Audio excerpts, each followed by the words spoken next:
Shalom bien-aimés, shalom à tous, mon nom c'est Lola.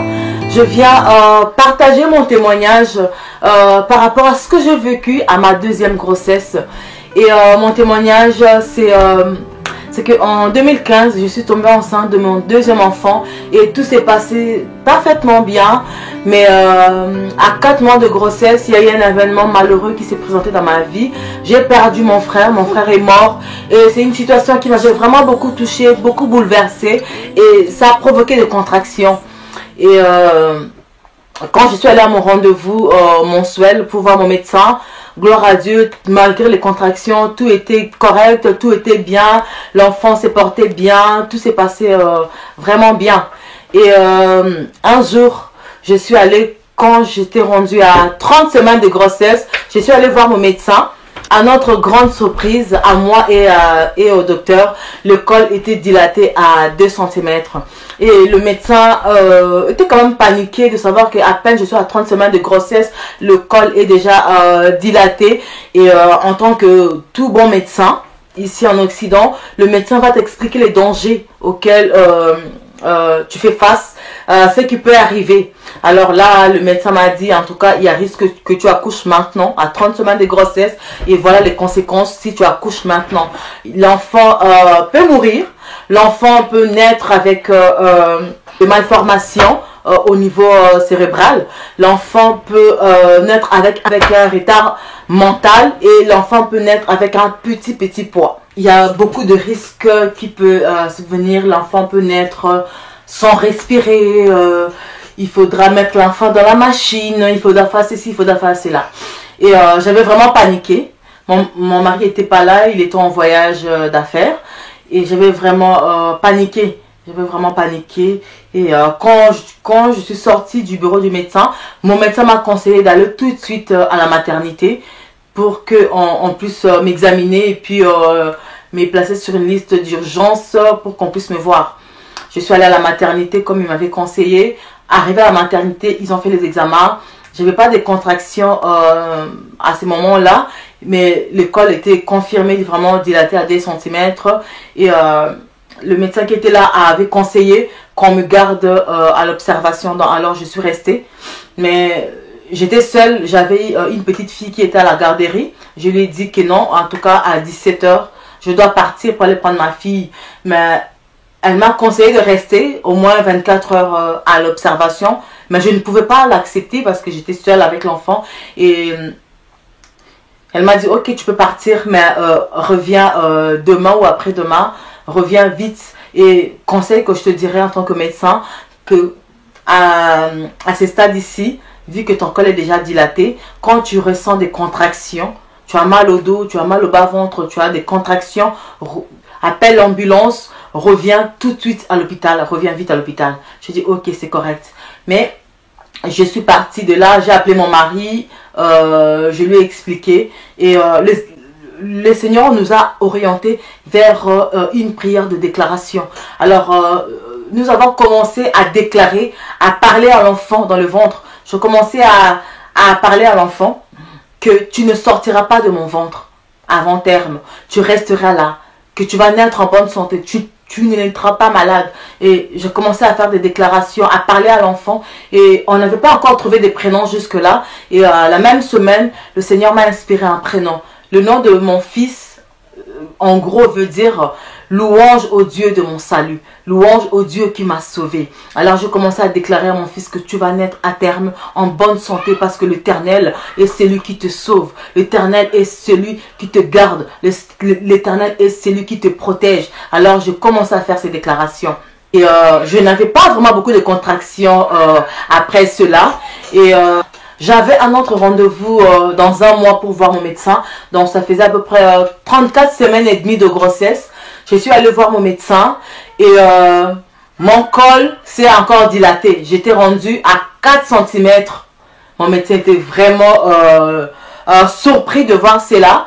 Et il m'a dit en tout cas là cette fois-ci je pense que tu ne finiras pas la semaine, que l'enfant va sortir, mais à 34 semaines il y a toujours beaucoup de dangers par rapport à l'enfant et tout. Mais moi dans mon cœur j'avais toujours cette parole là depuis 30 semaines de grossesse, de parler à l'enfant, que je déclarais que mon enfant ne sortira pas maintenant. Mon enfant sortira à terme. Mon enfant sortira, naîtra en bonne santé au temps voulu par Dieu. Et je continue à le déclarer, à parler à l'enfant, à l'appeler par son nom, que tu dois rester dans mon ventre. Ton temps n'est pas encore arrivé. Et à cette époque-là, j'étais étudiante. J'étais au cégep, j'étais en train d'étudier et mon médecin m'a conseillé d'arrêter les études, que ça sera pas l'échec parce qu'il y a une dérogation pour moi, patati patata, et que je pourrais reprendre la session et tout ça. J'ai dit non. J'étais déjà rendu à mi-session. Il restait 1 mois et demi pour finir la session. Je voyais tous les sacrifices au début de la grossesse, aller à l'école, tous les examens que j'ai déjà réussi, parce qu'on avait déjà réussi une grande partie des examens. Et on était déjà à plus de la moitié de tous les cours. J'avais 6 cours cette session-là. Et pour moi, je disais non. Et le Saint-Esprit m'avait donné la force de ne pas paniquer, de continuer à déclarer, même si les choses semblaient, ce que je voyais, ce qui s'est présenté, mais montrer le danger, le contraire, mais que je puisse garder la foi en Dieu et continuer à déclarer du positif en fait. J'ai continué à déclarer. Je suis sortie de là, j'ai continué mes études et vraiment sous la direction du Saint-Esprit, du Seigneur, j'ai continué mes études. Je continuais à déclarer, je continuais à prier, malgré que je prenais l'autobus à cette période-là parce que je ne conduisais pas encore.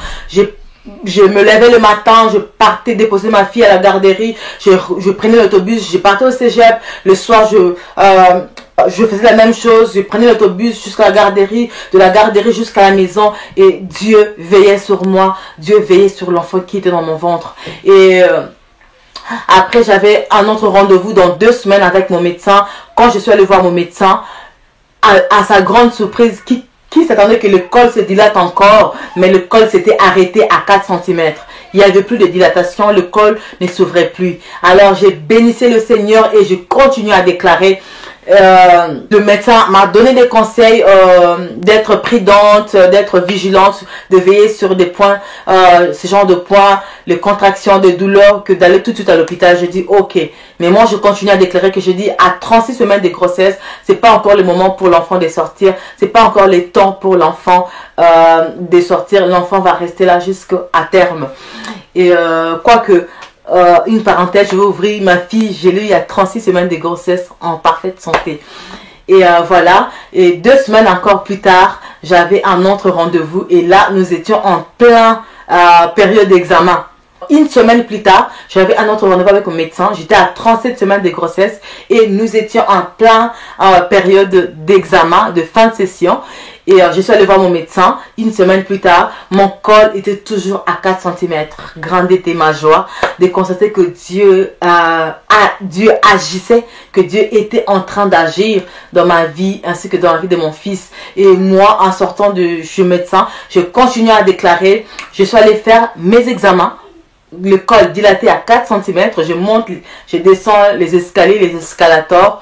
Et quand je finis mon examen de comptabilité, je me rappelle, je parle à mon prof, j'ai dit, parce que j'ai failli ne pas aller faire cet examen-là, parce que j'avais des douleurs de contraction la veille.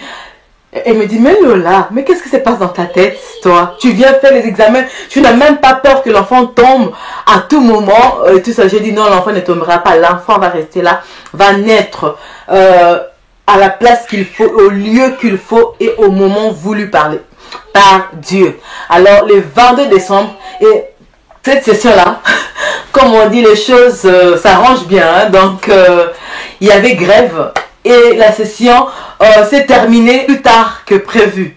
On devait finir la session vers le 18-19 décembre. Donc, la session s'est finie une semaine plus tard que prévu. Donc, le 22 décembre, je fais mon dernier examen. L'examen de français. Donc, ce que je veux vous dire que non, à chaque jour où je partais faire un examen, et vu que j'avais maintenant de plus en plus de contractions, c'était vraiment, chaque jour était vraiment un miracle. Donc, je prenais une journée à la fois. Donc, mais Dieu m'a fait grâce que j'ai fini tous mes examens. Le 22 décembre, je fais mon dernier examen de 4 heures. Je suis déjà enceinte de presque 38 semaines. Donc j'étais à 2-3 jours de atteindre 38 semaines. J'ai des contractions fréquentes et je suis déjà dilatée à 4 cm. J'ai fait mon examen, j'étais assise dans la salle d'examen. J'ai fait mon examen sans panique, sans peur, sans crainte. J'ai fini mes 4 heures d'examen. Je suis rentrée à la maison et le 24 décembre, j'étais invitée à l'église Mission Ta Demeure de pasteur Jacques Kambala et le pasteur Bilima Chala qui prêchait. Et j'ai fait la louange, fait l'adoration dans cette soirée. Et j'ai assisté au culte qui a fini vers 1h du matin à peu près, vers minuit, 1h du matin. Je suis rentrée à la maison, tout était correct. C'est le 25 décembre à 8h le matin que je me réveille avec de douleurs au bas-ventre. Je dis à mon mari, ça y est. Là, j'étais à 38 semaines de grossesse et 2 jours. Et nous sommes arrivés à l'hôpital. Et l'infirmière qui me reçoit fait l'examen. Il voit que je suis dilatée à 6 cm. L'infirmière me dit, il ne faut pas qu'on t'installe ici dans la salle d'observation. On va tout de suite dans la salle d'accouchement. Quand on arrive dans la salle d'accouchement, elle veut m'installer au lit. Je dis, accorde-moi 2 secondes, je vais aller aux toilettes. Et puis après, je veux venir pour que tu m'installes parce qu'il faut installer le moniteur sur mon ventre pour écouter le cœur de l'enfant. Et puis un autre pour voir le degré, le niveau des contractions. L'infirmière dit, ok, moi aussi je sors, je prends quelque chose que j'ai oublié dans le bureau. J'arrive dans quelques secondes. Quand j'arrive aux toilettes, je m'assois. J'entends un bruit d'un éclatement de ballon. Pouf. Quand j'entends ce bruit, ce qui était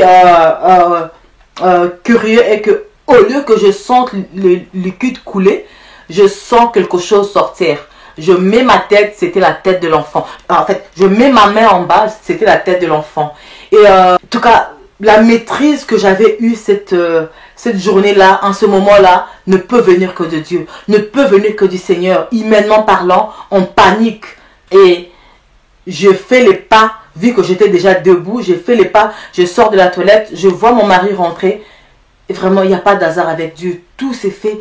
Dieu prépare toutes choses pour notre bien. Je vois mon mari rentrer pour déposer le sac, enfin, déposer les sacs et notre fille, enfin, d'aller parquer la voiture. Je lui dis, appelle l'infirmière tout de suite. Sans paniquer, sans crier, sans pleurer. Mon mari n'a rien vu, n'a rien remarqué d'étrange. L'infirmière était juste à côté. L'infirmière rentre pendant que j'étais déjà arrivée vers le lit. L'infirmière m'installe sur le lit. L'infirmière voit la tête de l'enfant. L'infirmière crie. Le médecin qui était juste devant la porte entre. En quelques minutes, l'enfant était sorti. En parfaite santé. Respire bien. Tout fonctionne correctement. Et mon mari parque la voiture, revient. L'enfant était déjà né, le cordon ombilical est déjà coupé. Il dit, mais j'ai juste fait 15 minutes. Il dit, oui, dans les 15 minutes, l'enfant était déjà né. Alors, c'est après que j'explique à mon mari que quand je t'ai dit d'appeler l'infirmière, j'ai tenu la tête de l'enfant avec mes mains. Et on était surpris. Et les médecins, et les infirmiers, pour ce qui venait de se passer dans mon cœur, je bénissais le Seigneur. Et le médecin, je pense qu'il a dit que non, vraiment, vous êtes chanceuse, l'enfant aurait pu tomber dans les toilettes. Je ne suis pas chanceuse. C'est la faveur, la grâce, la bonté, l'amour de Dieu. Que cet enfant, que depuis 30 semaines de grossesse, il y a eu des menaces pour cet enfant. Que ce n'est pas au terminus que j'allais perdre cet enfant, que cet enfant allait tomber dans les toilettes. Dieu qui l'a protégé depuis que non, les menaces, les contractions, l'ouverture du col a commencé depuis 30 semaines de grossesse. Donc j'ai vécu pendant 8 semaines. Donc je menais ma grossesse pendant 8 semaines avec des contractions presque permanentes et avec un col qui continuait à se dilater pendant 8 semaines. Il n'y a que Dieu qui peut faire ce genre de choses. Alors bien aimé, je ne sais pas qu'est-ce qui complique ta vie, qu'est-ce qui est en train de te donner des maux de tête? Qu'est-ce que le médecin t'en dit que non, à ce stade ici de cancer, il n'y a plus de vie, il n'y a plus de marche en arrière, c'est la mort qui doit se suivre. À ce stade ici de l'âge, que non, c'est déjà la ménopause, la femme ne peut plus enfanter. À ce stade ici, l'homme vraiment, telle chose est tellement avancée, tu ne peux plus étudier. Qu'est-ce qu'on t'a dit? Que non, vraiment, il y a de preuves qui montrent que non, ta situation est vraiment finie et que non, c'est désastreux. C'est vraiment le négatif, avec de preuves comme moi, le col qui s'est dilaté, le col qui continue à se dilater et que non, l'enfant sortait à la minute, à la seconde qui venait après. Mais Dieu a gardé cet enfant 8 semaines encore dans mon ventre. Qu'est-ce qui arrive dans ta vie? Ok, non, avec des preuves. Tu as des preuves que les médecins ont dit que tu ne peux pas enfanter. Tu as des preuves. Les médecins ont dit que non, ton enfant naîtra malade. Tu as des preuves que le médecin t'a dit que non, l'enfant que tu portes va mourir. Tu as des preuves pour telle ou telle autre chose. Tu as des preuves qu'on t'a refusé le visa. Tu as des preuves que non, l'âge a avancé. Tu ne peux plus faire telle option que tu voulais le faire. Ce que j'ai, je vous donne, c'est Dieu, c'est Jésus. Il est capable de changer chaque situation. Les situations qui étaient en ta défaveur, Dieu est capable de le transformer en ta faveur. Alors, je vais vous partager un chant qui me bénit énormément, qui me fait beaucoup de bien. Quand je me sens faible, je sens comme si je suis dépourvu de toute force, de tout secours. El Shaddai, le Dieu tout-puissant. El Shaddai, ma suffisance. El Shaddai, le Dieu d'amour. El Shaddai, le 3 fois saint. Tu es mon roc au jour de la détresse. Tu es ma force au jour de la faiblesse. Et si je tombe, tu me relèves. Dans la tempête, tu amènes le calme. Dans le tourment, tu amènes la paix. Dans la tristesse, tu amènes la joie. Tu es mon roc au jour de la détresse. Tu es mon roc au jour de la faiblesse. Dans la sécheresse, tu es la source intarissable. Oh Jésus, la force de ma vie. Oh Jésus, la force de ma vie. Oh Jésus, la force de ma vie. Jésus est la force de faible. Jésus est le secours qui ne manque pas dans la détresse. Jésus est la source intarissable. Alors invoque Jésus dans ton problème, dans ce qui ne marche pas. Invoque ton Dieu. Il est le Tout-Puissant. Que Dieu vous bénisse abondamment. Que Dieu vous bénisse énormément.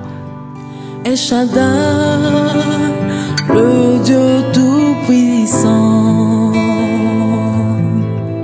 El Shaddai, ma suffisance. El Shaddai.